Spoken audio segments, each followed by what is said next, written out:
Boa tarde, galera do canal Evangelista Drone! No vídeo de hoje, estamos mostrando um momento muito especial na nossa querida cidade de São Fidélis. Durante o voo, o drone avistou os lindos tapetes de Corpus Christi já praticamente prontos em frente à Igreja Nossa Senhora Aparecida. Do alto, foi possível observar o trabalho incrível realizado pelos voluntários da comunidade, que dedicaram horas de esforço, carinho e fé para confeccionar cada detalhe dessa verdadeira obra de arte a céu aberto. As cores, os símbolos religiosos e os desenhos cuidadosamente preparados deixaram as ruas ainda mais bonitas, criando um cenário emocionante para receber a tradicional procissão que aconteceria às 19 horas. A cada ano, essa tradição reúne famílias, amigos e fiéis em um gesto de união e devoção, demonstrando o amor e o respeito pela celebração de Corpus Christi. As imagens aéreas mostram toda a beleza desse trabalho coletivo, que transforma simples ruas em um caminho de fé, esperança e gratidão. Que Deus abençoe todos os envolvidos nessa linda preparação e toda a comunidade da Igreja Nossa Senhora Aparecida. Se você gostou deste registro especial feito pelo canal Evangelista Drone, deixe seu like, inscreva-se no canal e compartilhe com seus amigos, para que mais pessoas possam conhecer essa bela tradição da nossa São Fidélis. Um grande abraço a todos e até o próximo voo!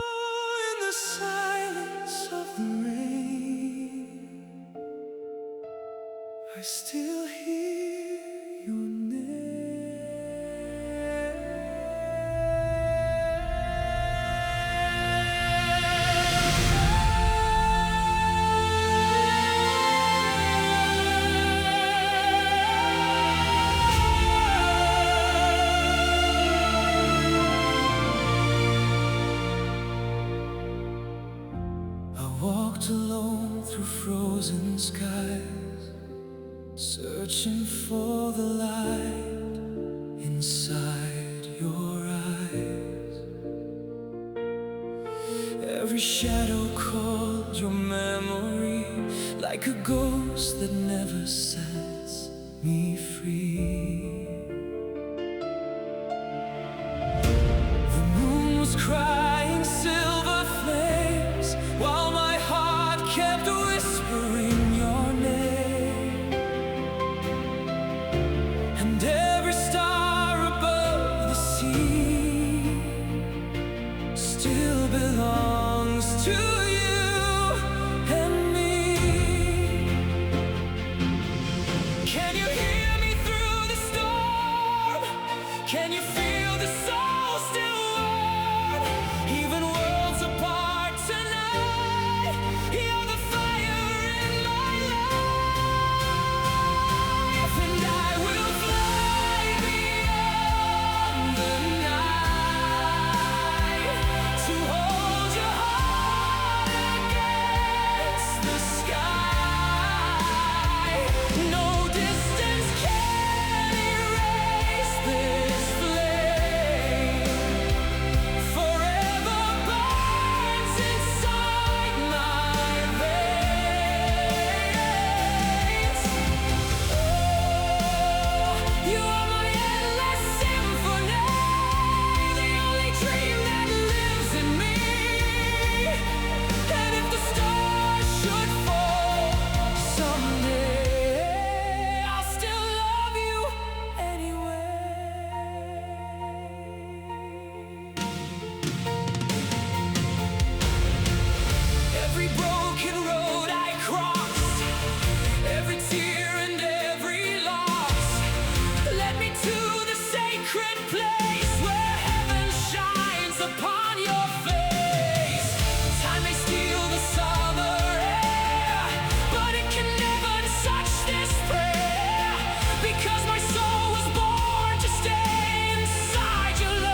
the silence,